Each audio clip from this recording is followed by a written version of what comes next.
Hello, everyone. This is Ben Dunn, founder of Antarctic Press, a comic book publishing company established in 1985. Also, the creator of such comics as Ninja High School, Warrior Nun, Mighty Tiny, Tomorrow Girl, Marvel Mangaverse, and many, many others. Um, you know, I'm a big fan of mobster movies. I just like them. There's something about a group of guys who are getting together to essentially, they're bad guys, essentially, you know, trying to run a grift, a scheme, break the law, do things illegal for the sake of obtaining money and power. It's always interesting when I see these mobster movies because, they always start off doing things that are illegal, but eventually get to the point where they want to be legitimate. But why is that? Why would they ever want to do that? Because eventually they get to the point where they let age catch up to them, and they realize that if they have any type of success, they want to legitimize that success in some fashion, in some form. I'm not saying that it's for everybody, but you know, for them, it's all about the continuation of money and the expansion of their power, no matter what it takes to get it. They, to them, the end justifies the means. And it doesn't matter how they do it. The end result is what they want, either money or power. A lot of people in the comic book and creative community sort of act that way. I'm not saying that, they're doing things that are illegal, but they sure do act like a mob, like mobsters. And, it seems very interesting to me, What do I mean by that? I mean, you say, Ben, what are you talking about? It's crazy talk. It's crazy talk. Well, let's think about it. I recently watched The Godfather Part 1 and 2. I love Goodfellas. My wife doesn't care much for it, but then again, she's not a mob movie fan like I am. I watch, all these movies. They're some of my favorite movies. I like them because, it talks about the rise from nothing to try to claw their way up to power, prestige, and wealth. And they'll betray, backstab, kill, do whatever it takes to achieve that end goal. You gotta admire somebody or somebody or organization that's willing to just do whatever it takes. It's just a little bit of envy going on there that, it doesn't matter, what it takes as long as you achieve your goals. And of course, law enforcement is sort of like their obstacle to be overcome. Mobsters. They seem to have a pulse on how people behave. They use fear, intimidation, greed, and things like that to get what they want, to manipulate people, blackmail, threats. That's the kind of thing, And I see a lot of that in the comic book community. People threaten each other, trying to, threaten someone's livelihood, trying to disparage somebody in some fashion because they disagree, or try to climb the ladder, so to speak. Try to get a job that was meant for somebody else and try to get it from them. I mean, the comic book industry can be ruthless. It really can be. I've seen a lot of instances where creators and publishers, they're at each other's throats. They'll rip and tear and scream and, insult and do whatever it takes to achieve that level of power, wealth, and prestige that they feel they deserve. And I think, you do whatever you think is, to you to, you do whatever you think it takes. That's your personal preference.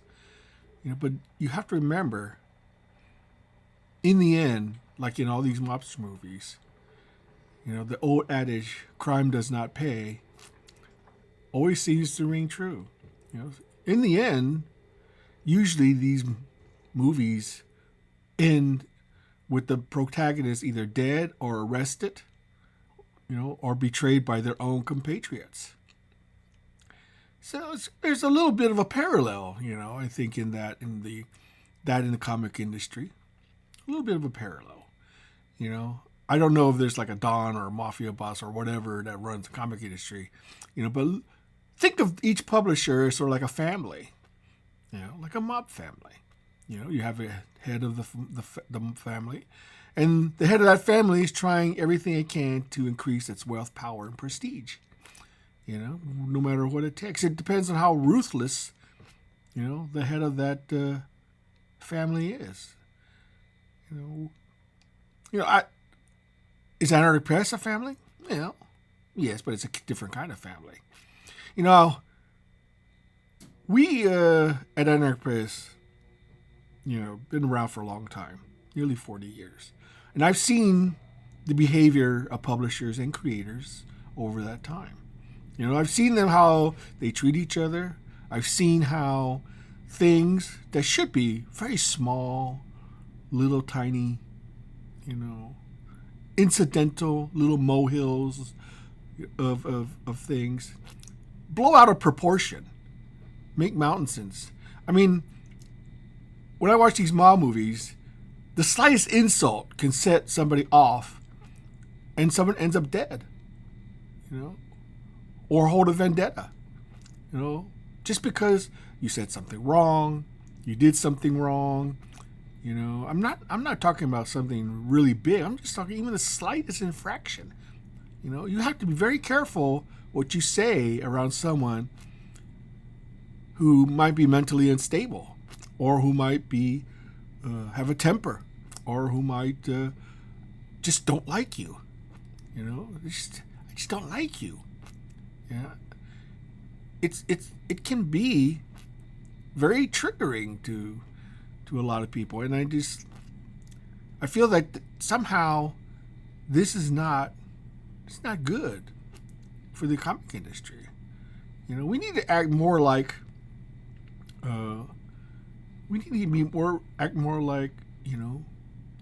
united. What's the word? We need to feel more united. Less antagonistic. I look at my other publishers as my esteemed competitors, but not really. I don't. I should. You say, oh, it's my... But you know what? They create unique products. The only thing that's similar is we sell a similar looking, or similar... What do you call it? Similar product in terms of the physical aspect of it, but not the creative aspect. Every comic's different. Every comic is a snowflake. There's no one single comic exactly the same as the other. None. Because we're all different. We all do it creative. We create different things. In the whole history of comic books, there's not a single one that's exactly the same as the other. Not a single one. Short of literally counterfeiting or reprinting another comic, every single creator who created a comic is different from every other creator who's created a comic. So what am I getting on with? Well, the thing is, I think the comic industry needs to have less of a mob mentality.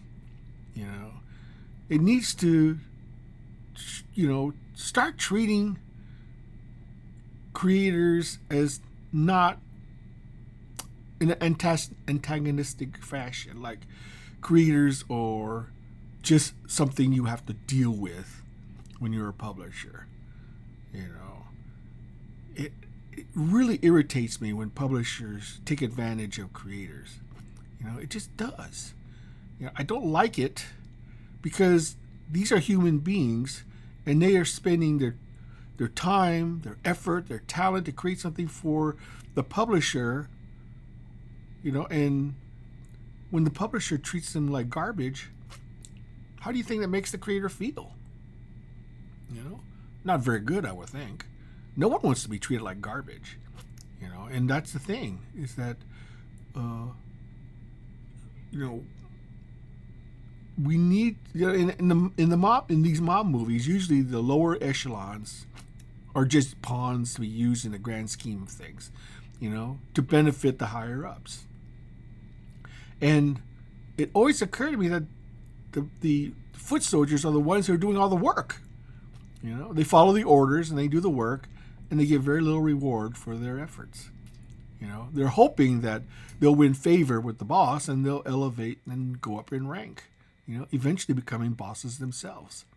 You know, and maybe that's what publishers fear. That some creator is going to come up and be the potential competitor, you know, or take their job. You know, you know, that's, I guess, a valid, you know, feeling. I mean, no one wants to see themselves being replaced, you know, but at the same time, you know, it's the obligation of the publisher to take care of their creators, you know. Well, I won't say obligation. They really have no obligation in creators, to be honest. You know, but it's the right thing to do.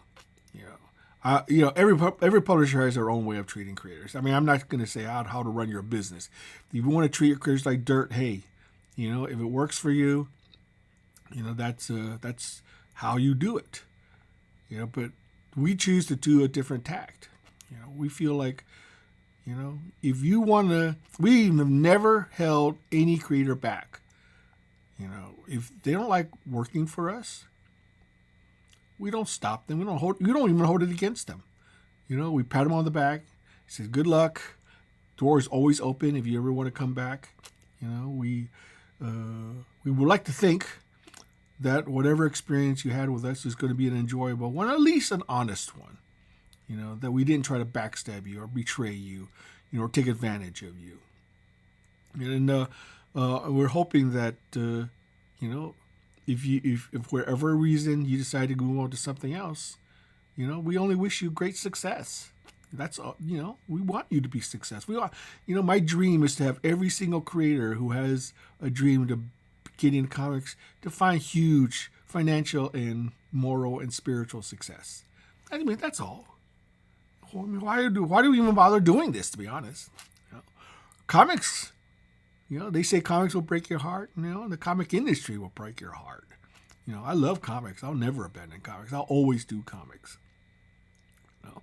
So all I'm saying is that maybe, just maybe, if we took a little bit less of an antagonistic attitude toward each other, not try to one-up each other, not try to attack each other, not try to bring down someone's success, you know, maybe the comic industry can be a little bit more of a enjoyable place for everyone to work in. So anyway, that's my thoughts. You know, take it for what you will. You know, I don't know in the grand scheme of things whether my words resonate with people or not, but hey, I'm going to say them, you know, so might as well say them. So, you know, do as you will, harm no one. Until next time, this has been Ben Dunn signing off.